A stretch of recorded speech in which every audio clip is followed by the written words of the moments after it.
She wipes her cheeks of phantom tears. What's on tonight? It's trauma and fear. Gaze into the black mirror with eyes to see. Could it be clearer? Oh, oh, we hold these truths, you know. Oh, we've got the proof. Oh, you know the thing. Pour yourself some discernment, my friend.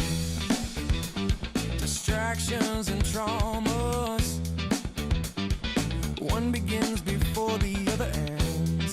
Say no, reject the lies. The truth is imperative. That's why we're reframing the narrative.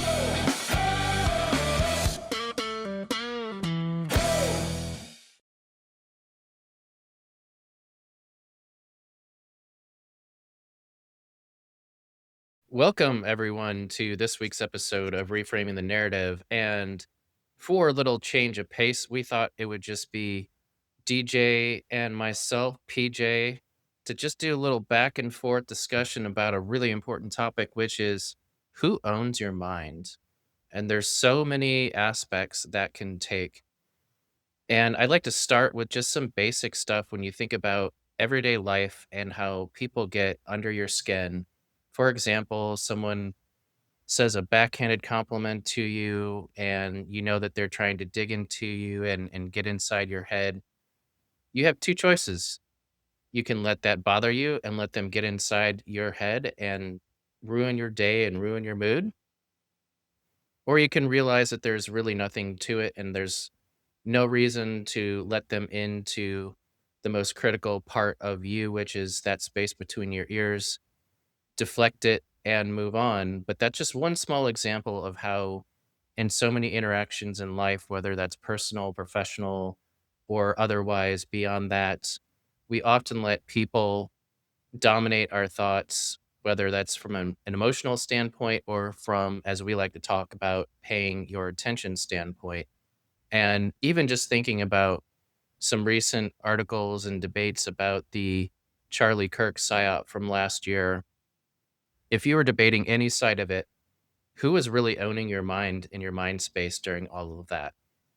I would argue that the people who pulled off the big production, whether you said it was real or not, or went into the whole big ceremony and fake corpse and all that afterwards, you were still participating and your mind was being owned. And that's a larger point that I think a lot of people don't really focus on enough. So that is my intro to a very important topic, and we've alluded to it in many aspects in our broadcast. But today we're going to drill a level or two deeper on really guarding that space in your mind and focusing it where it matters. So with that, Jake, good to see you as always. I will hand the baton to you. Good to see you, PJ. Great topic. And I think we're just really aligned in the direction of our thinking ever since starting this podcast on the premise that everything out there is not what it seems to be and it's a deception, but not wanting to let what is out there dictate what goes through our minds and how we live our lives. And that's one reason why I think we, from the outset, made it very clear that we don't want to be lumped among conspiracy theorists, because conspiracy theorists spend a lot of time fixated on things outside themselves and let that determine where they pay their attention. Like you said, with the Charlie Kirk psyop, they'll get fixated on what happened, but without really taking a step back and saying, did something happen? Or why does it matter? And I've always thought that, speaking of like who owns your thoughts, we don't really have anything, a unique creativity as human beings. We're just kind of like taking what is out there and what's been given to us by God and God's creation, and we're just rearranging it in certain ways. And this is just happenstance, really. Today, I came across a Rudolf Steiner quote, and he said, No one can design and create a world that was not already designed and formed out of thoughts. The human being thinks that he creates intelligence, whereas he only draws intelligence from the universal sea of intelligence. And so to me, relating back to our discussion, I think we just really need to put ourselves in alignment with that universal sea of intelligence, as Rudolf Steiner calls it, and ask ourselves at critical points: Are we in alignment with what we believe is that intelligence and what we stand for? Another thing, like you were saying about people getting under your skin, getting your goat, or just being annoyed with the way things are, I found myself really, I think, making a big improvement in the way I respond to, let's say, like mask wearers since the malarkey of 2020, whereas maybe I felt wounded about the way they treated me for not masking, and then feeling like I wish they would join my side. I wish they would just take that mask off and realize the truth, like poof, if I could just rub a little bottle and the genie would come out if I had a wish, just take away their NPC-ness. Just on the way over to my studio, I saw people wearing masks today. Plenty of them, actually, because of where I live.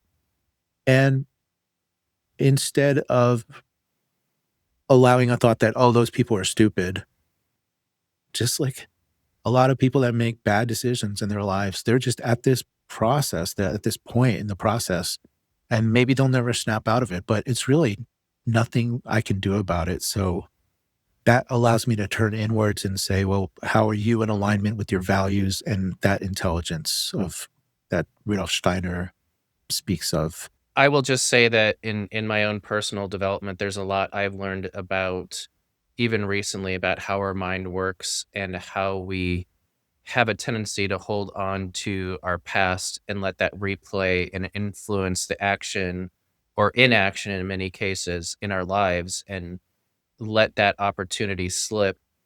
And I think it's really important that we recognize that. And I'll just recommend the book that I just finished, which is Inner Excellence by Jim Murphy. He breaks all this down in great detail. And this is someone who's been a performance coach for many years, who had a very limited profession as a baseball player for the Chicago Cubs. And some of that mental anguish caused his career to end prematurely. And it wasn't until he really did some soul searching and studied a lot of things, spent a lot of time trying to understand what made the great people great, that he was able to recognize there are certain patterns in how people think and what they hang on to and how they let it affect what they do. And now he is a worldwide performance coach, coaching CEOs and professional athletes and you name it. But he makes a lot of good points in that book where he talks about how you just have this tendency to replay the past and then let it really shade how you're thinking about your future. And if you get too far back in your past or too ahead in the future, you miss the moment. And that's a really important point.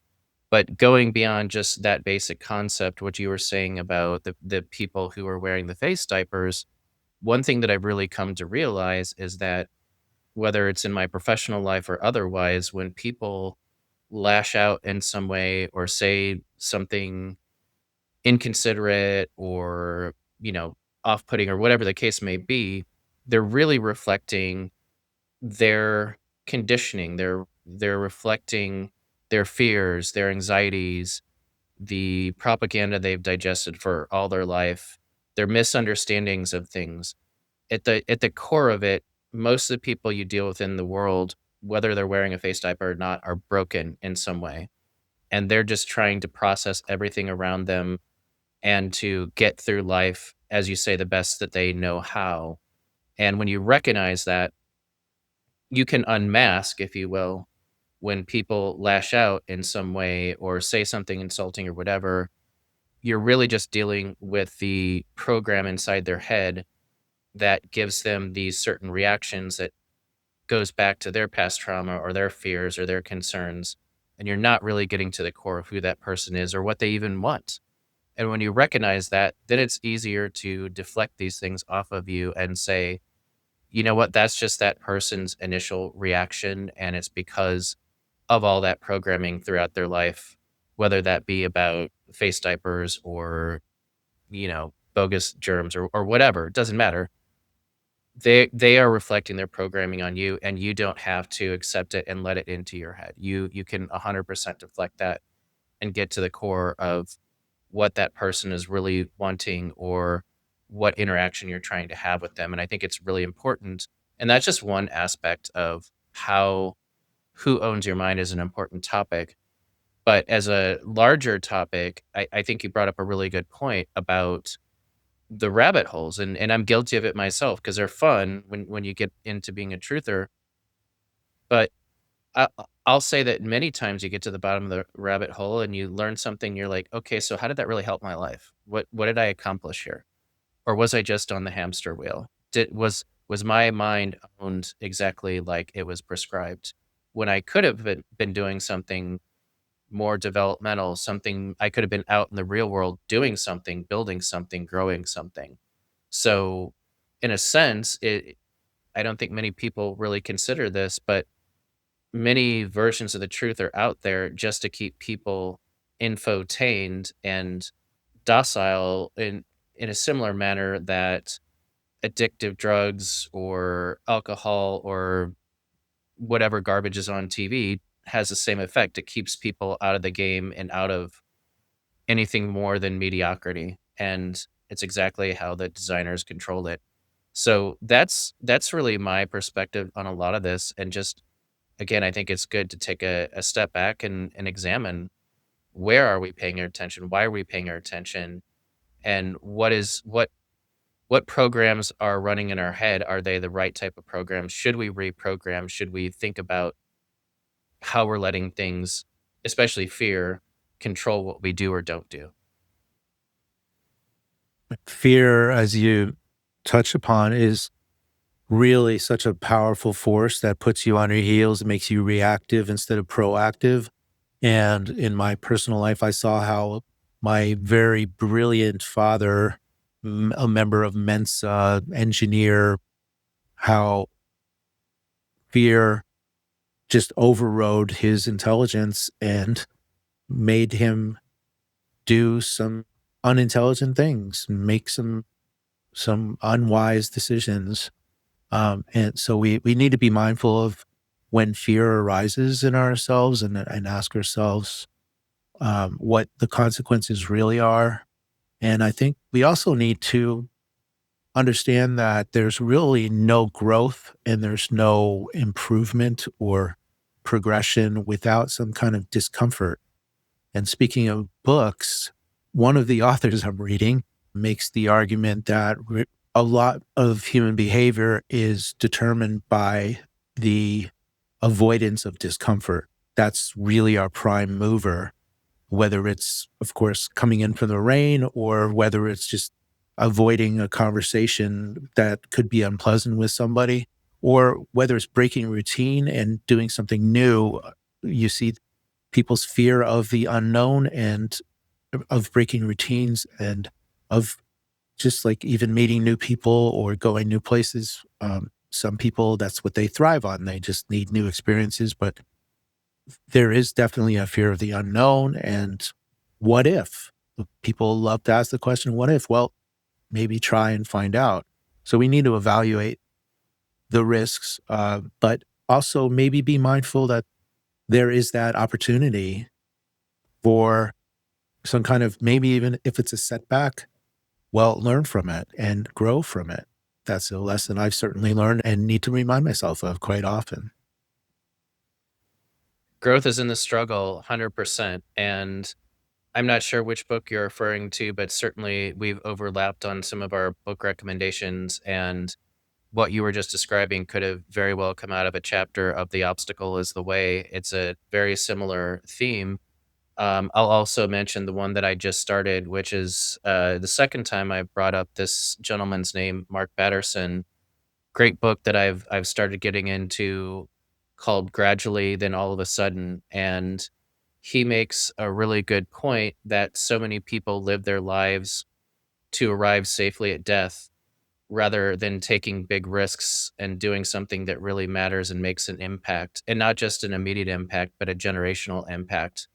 And that's another interesting point that I found in his book, that many of the great accomplishments in the world were influenced by people generationally before them, that there's ideas and inspirations that have come down the line. One person influenced another, that influenced another, that brought someone to this moment where they could really change the world in some way. And that is really interesting to consider. It kind of folding back into your idea of, or the quote that you had brought up, that there aren't a lot of like totally original ideas out there. And I think certainly, God and the spirit can give us inspiration that's outside of what we see with our eyes and with our senses. But in many ways, we are the product of generations and thoughts and efforts that came before us. And when we let fear create inaction, we're actually robbing future generations ahead of us of what they could be entitled to. Oh, I love that. Yeah. And I think we're revolving a lot of our discussions around the elevation of awareness and emphasizing that once you achieve some kind of awareness, it doesn't accomplish anything unless there's action attached to it. And that's what we're trying to do in our personal lives. And that's what, as we are, our focus, it's almost like shining a spotlight in a dark place. Wherever that light goes, we're conscious of how that opens opportunities for us to take action. And I think drawing away from conspiratainment opens up a lot of time and energy that you can use on that. And you can make a difference in your community and your personal life, to your finances, to your career, and accomplish something. I think another important aspect that does tie into kind of the negative is to understand that, as we mentioned, as we touched on a lot in our last episode and the previous one with Janice Barcelo, there's a lot of trauma in the world, and there's a lot of deliberate trauma. As you mentioned, there's a lot of broken people out there, and we need to understand that with a lot of compassion. And also, when we come to that awareness of all the trauma in the world, we should hold ourselves to the standard of not contributing to further trauma. Don't perpetuate it. But I would be remiss if I didn't mention that, of course, being able to use discernment, as discerning Jake is taking his glass of discernment there, is very important, because yes, there are a lot of distractions out there, but if you're not able to tell the difference between a distraction and reality, it can suck you into that vortex. And I think about the most recent psyop in Minneapolis, and how many people have gotten on one side or the other of this so-called debate. But even more so, in my professional life, there is someone I've been working with who has had to travel to Minnesota as a chaplain to, quote unquote, cool things down, when those with eyes to see can see clearly that there really was nothing going on and it was a big production. But if you believe the production, it has real world consequences, just as we saw in 2020 and 2021. People who rolled up their sleeves and were not the better for it. And so there is a fine line in all this, that it's good to be aware. It's good to understand the people pulling the puppet strings, to recognize agendas, to recognize psyops. But that doesn't mean you have to spend your entire time there. And that really is where the balance happens, is, okay, I see it. Maybe I dig into it just to, you know, pull back the onion a layer or two. Okay, yeah, another psyop, whatever. But I mean, I haven't really spent any time on that particular Minneapolis psyop, and my life hasn't changed one bit because of it. And that really is just a testament to where are we spending our time and our attention? Because if we're not looking at it and we're not listening to it, it's just another story, as you say, that they put on the TV for other people to waste time and attention on. Yeah, to quote our introductory song, right? Distractions and traumas, one begins before the other ends. If you're going to cast your attention to what's going on outside your own self and your own community, then you subject yourself to having just being pulled along by that. There's always another psyop. There's always another conspiracy to debunk or to take apart.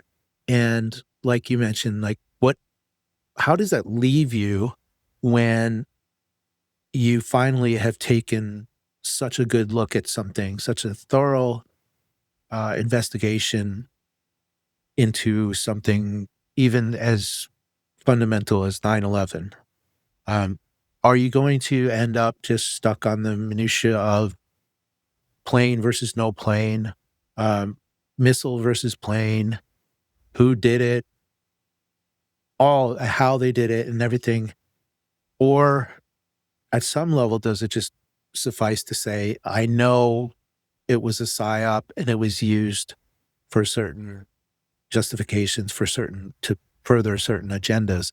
And I think we've come a bit of a way instead of, I think we're more zen about these things, and we're tapped into a more zen approach that recognizes these psyops without getting super attached to them and taking sides. And that includes political things where people just are so attracted to taking sides. And even in conversation the other day, there's a lot of NFL playoff games going on. And I was on a retreat with some people, and I was actually pleasantly surprised that a lot of people that were interested in watching the games were not interested in taking sides. They just said, if it's on, I'll watch it. And then they asked me which side I would be on. And I said, well, I don't know, the one with the better logo.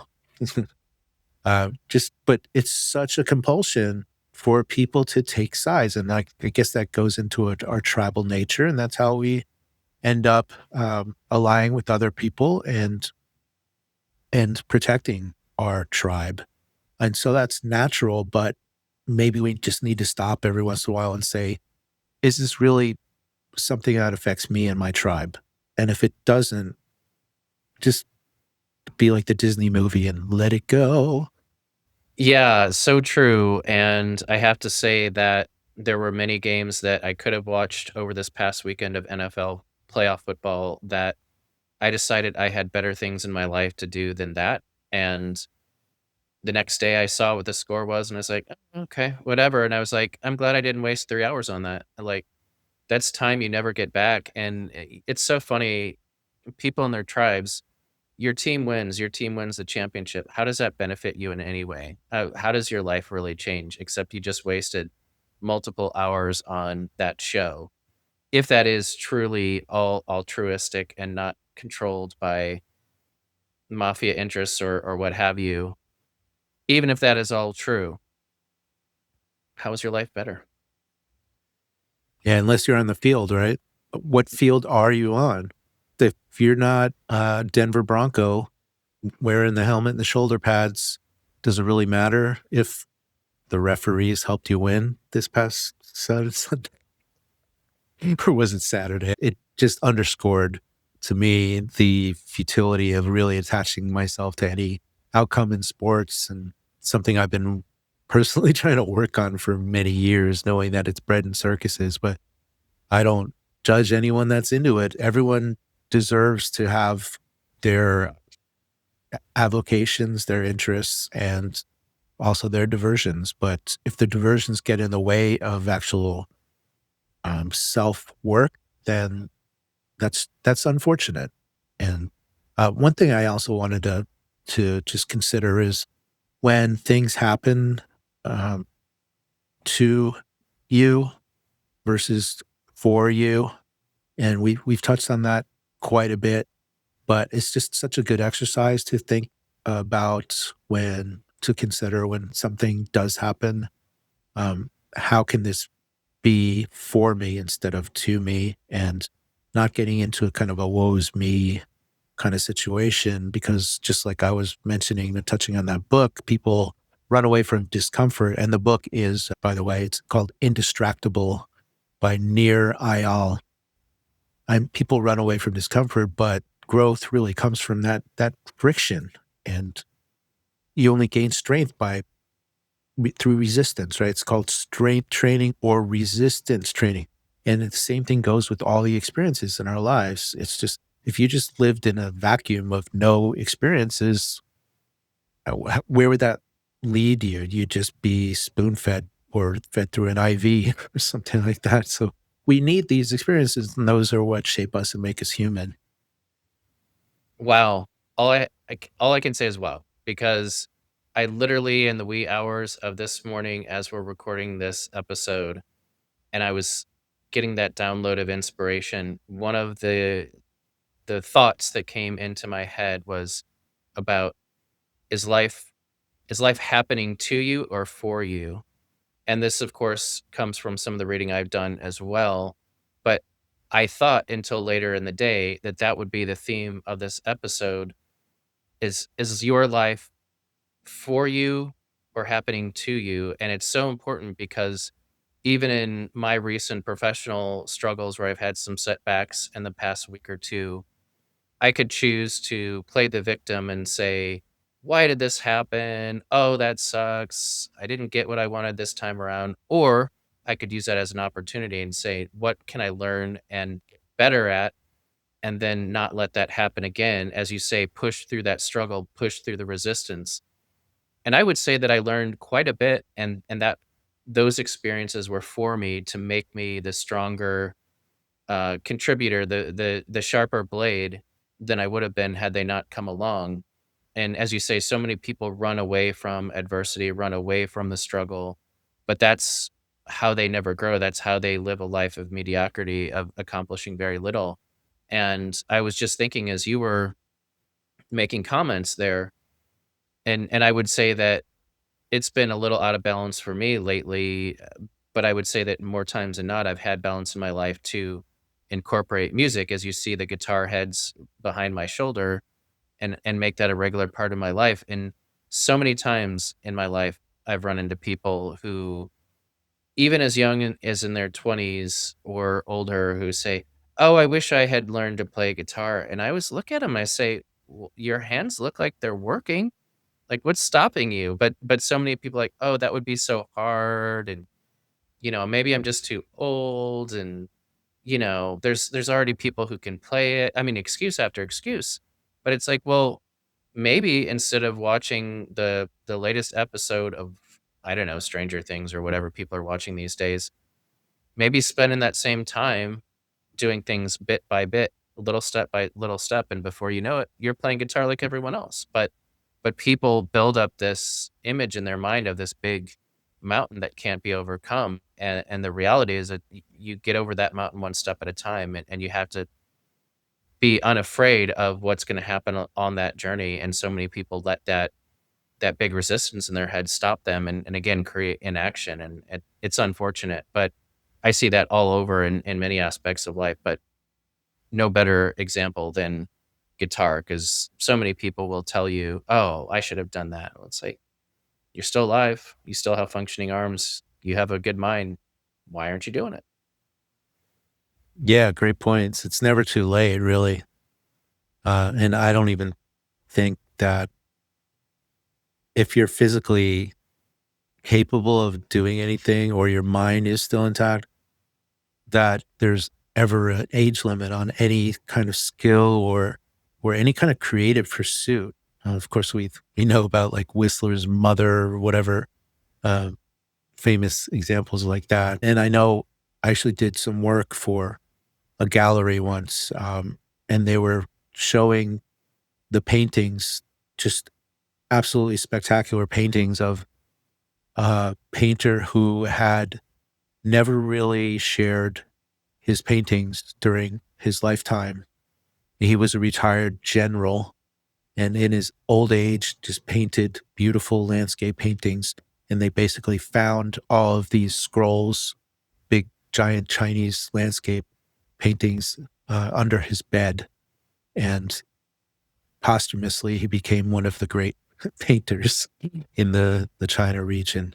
And it was just for his pure pursuit of joy and beauty that he did that, and there were no external reasons that determined that. But getting back into who owns your mind, I always wonder when people say, I think that, I've come to the point where I question if there's any thinking going on a lot of the times. And that's not said from an arrogant kind of standpoint where I'm judging other people. It's more of an observation of myself, a little bit of self-consideration, self-reflection, and observations of people around us. And all we need to see is people who are rewarded for following curricula, for following a set path, for achieving certifications in whatever profession, and going all the way up the ladder, getting a PhD, and then getting a job, and then spouting the same thing back at other people as a professor or an author. And I observed that there's very little room for creativity in these fields, but following along and just accepting certain norms that are handed down is considered having a position and having thoughts. But I find myself liking to reconsider that and actually question how much thinking goes on among current human beings on this planet. I don't see a lot, and I think things would be a lot more interesting if people did take a second and question what their beliefs are and where they came from and where they get their thoughts, because a lot of it seems essentially inherited or implanted in us. And that comes from all sorts of sources, from parents, from media, from education, and on and on.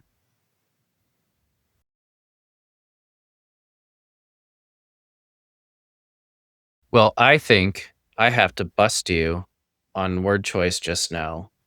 And I I really knew hung it. on. Yeah, I I really knew it. hung on to it that long. You I hear said the planet. buzzer going off. Yep, yep. Well, it 5 isn't. minutes in the sin bin. I didn't say it, the globe. I also said, I think.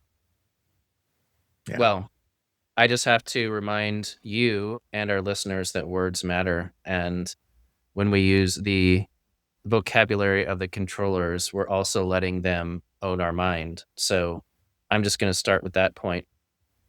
But getting back to what you were describing, I wanted to give the inverse of the story you told about the painter, because I believe it was in the Mark Batterson book that I'm reading now. There was an example of a painter, and I can't remember the guy's name off the top of my head, but he was known as something to the effect of the great painter who never was. He was this painter who always told people about these great paintings and scenes that he had envisioned that he was going to paint. And he always had this thought of he was going to eventually get to putting everything down on paper. And the guy died a premature death. And when they went into his living quarters, they found a bunch of empty scrolls. And so it was just an example of tomorrow is a lie. Tomorrow never comes. You take action today, or you live with the regrets when you do arrive at your final day. And I think that's a really important point. But yes, I think a lot of what you were just saying is absolutely true, and just another series of elements to how we let others influence our thoughts and how those influence our actions. And I just think that I think I think this is something that is not discussed enough, and certainly in academia, you're not really taught to think creatively or to think outside the box. You are given a certain box to digest and a sandbox to play in with those specific tools and bits of knowledge, if you will. And this is how so many people end up as participating in the science or big pharma or medicine, because they've been taught nothing but these all being miracle life-saving cures and things that will progress humanity and and save the planet. But in reality, it's a large exercise in obedience and fitting into predefined systems and cultures. And those who step outside or question are typically blackballed or invited to leave the university or never join, whatever the case may be. And so, Yeah, yeah, critical thinking is not necessarily involved in those who get high degrees and positions based on those high degrees. It's really, how well did you digest this information? How well did you apply it in the certain way that we prescribe to you? And how willing are you to advocate for that in your future career? exactly. Our recent guest, Brady, in his excellent presentation in episode 53, uh, one of the key aspects that he touched on early on in the presentation was peer review. And just imagine you're in a field and you're trying to get tenure or maintain your position. If you go outside the box, well, there's guardrails there that just either ignore you or they attack you or they just never pick up on what you're doing because you're not within those prescribed uh, parameters that they've already predefined. So you just have to play the game. And then the peer review is really kind of like a hazing system in a way.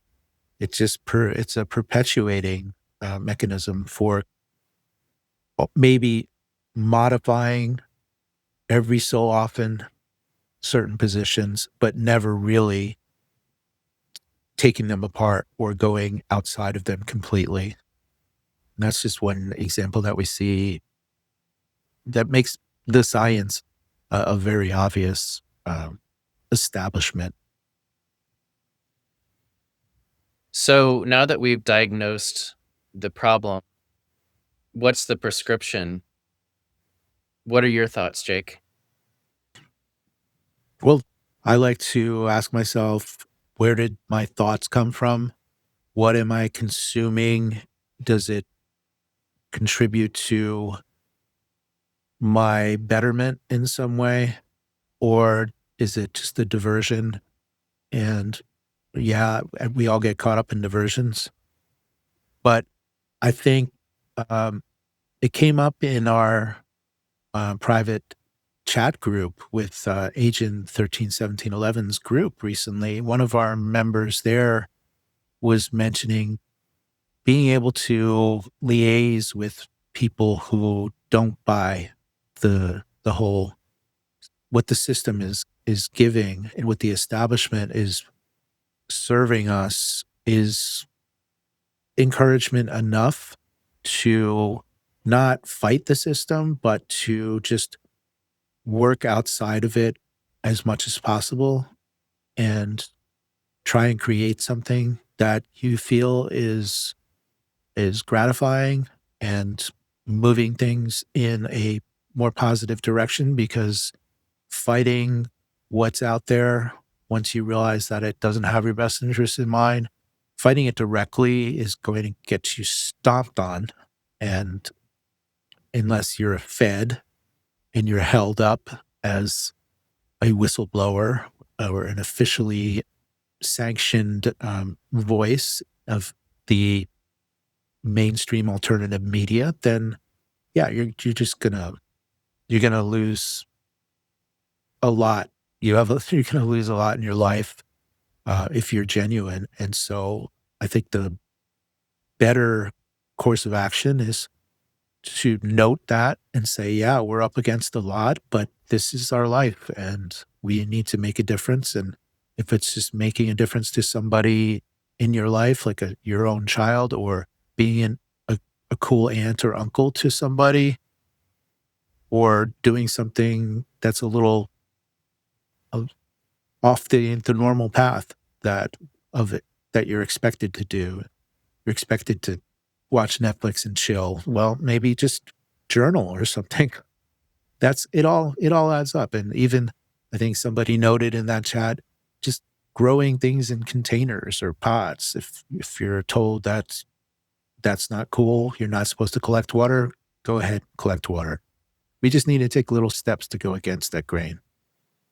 Totally agreed. And I'll just add on to what you were saying there and take it a step further, which is just having everyone reflect on what's that voice that's been inside them saying you really should try this or you really should do this, and that you have hesitated, that you've loaded up the excuse truck, you've let your fears keep you from action. What if you followed that voice? What if you, as Jake, you were just saying, blazed your own path? Life is really designed to reward the bold, and big risks are how people create real wealth. The top, I don't know, 25% of wealthiest people in the world, none of them are called employees. None of them fit nicely into the system. It's those who took big risks and did something different. And this isn't to say this is all just about creating ones and zeros in an account, but it's more of creating the life that you want, that you envision, that comes from inspiration inside of you. Because again, going back to paraphrasing Mark Batterson, do you really want to arrive safely at your deathbed with regrets, or would you rather have given it all to build the life that you really want? And that's, I think, how I will leave my parting thoughts for this conversation. Just really challenging our listeners and challenging myself on a daily basis to continue with that ethos that life is there for the taking. And if you take what's given to you, then the results will bear that fruit. Amen to that. I think we're getting at a message that should be uplifting for people. It's not condemning anybody. It's not harping on the negative. At least it's not intended to be. And maybe, we're not delivering everything with so much humor because it's a pretty sober kind of topic, but our intentions are really to encourage people, including ourselves, as these words come out of our mouths, to do something that is important to you and take action in your own lives. And I love what one of my favorite podcasters, whose name is Lee Goldman, Legal Man, he loves to say. People are always asking him, "What should I do, Legal Man?" And he's like, "Figure it out." I'm just telling you that things are, maybe they don't seem so great, but you got this life that's pretty great. And one thing that I think connects a lot of these voices that we like to point out, a lot of people that we may admire who are accomplishing a lot, they have something in common, which is they love to begin with gratitude. And we're preparing a series that is all about abundance and discovering abundance. And I think taking a position of gratitude is a great way to start discovering that abundance and letting it happen for you. Well, amen to that. And I will just tell our listeners to hang on to your hats because we have a lot more planned coming just like that. And some guests also on the way, some familiar, some not. I would also encourage our listeners to cast your votes. Who would you like us to talk to? Maybe if you have a connection, help us make a connection. We are always open to different thoughts and different perspectives, as you've probably seen by now. So stay tuned, a lot more coming, and just mind where you're paying your attention. Say no, reject the lies, yeah. The truth is imperative. That's why we're reframing the narrative.